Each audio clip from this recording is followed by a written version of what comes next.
لو انت في امريكا وعايز تشتري او وحشك العيش البلدي المصري لازم تجري على تريد جوس وتشتري كيس قبل ما يخلص. الكيس فيه 5 أرغفة $2.50. العيش البلدي المصري عمل ضجة كبيرة جدا في امريكا وابهر كل الناس بطعمه وقيمته الغذائية. لا مش مصدقة. This is so good.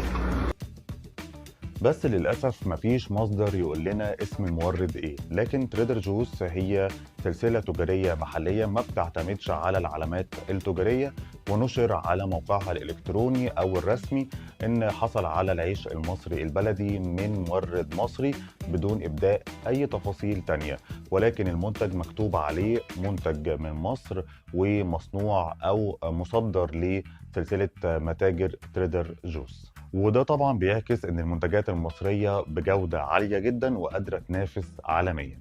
المميز بقى في الخبز ده او العيش البلدي المصري ان هو طبعا بيصدر مجمد علشان يكون طازة، وطبعا سهل للتخزين وبيحتفظ بكل مواده الطبيعية لان هو مفهوش اي مواد حافظة، وده اللي بيعتبره كل الناس خيار صحي.